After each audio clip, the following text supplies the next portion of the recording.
আসসালামু আলাইকুম ওয়া রাহমাতুল্লাহি ওয়া বারাকাতুহু। আজ আমি আপনাদেরকে কিছু কথা বলবো, অবশ্যই ধৈর্য সহকারে কথাগুলো শুনবেন। এই পৃথিবীতে এমন অনেক মানুষ আছে যারা বাইরে থেকে খুব খুশি দেখায়, কিন্তু তাদের বুকের ভিতর লুকিয়ে থাকে হাজারো কষ্ট। অনেকেই নিজের দুঃখ কাউকে বলতে পারে না, কারণ সবাই গল্প শুনতে চায়, কিন্তু খুব কম মানুষই কষ্ট বুঝতে চায়। তবুও মানুষ বেঁচে থাকে নতুন দিনের আশায়। এই আকাশটা দেখুন, প্রতিদিন সন্ধ্যা নামে, চারপাশ অন্ধকার হয়ে যায়, কিন্তু আকাশ কি কখনো আশা ছেড়ে দেয়? না, কারণ সে জানে অন্ধকারের পরে আলো আসে। আপনার জীবনেও যদি কষ্ট থাকে, হতাশ হবেন না। হয়তো আল্লাহ তাআলা আপনার জন্য এর চেয়েও সুন্দর কিছু প্রস্তুত রেখেছেন।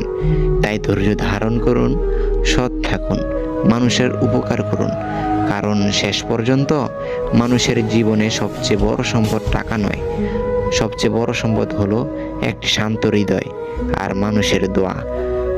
ভালো লাগলে পেজটিকে ফলো এবং ভিডিওটিকে শেয়ার করে দিবেন। ভালো থাকবেন, সুস্থ থাকবেন। আসসালামু আলাইকুম ওয়া রাহমাতুল্লাহ।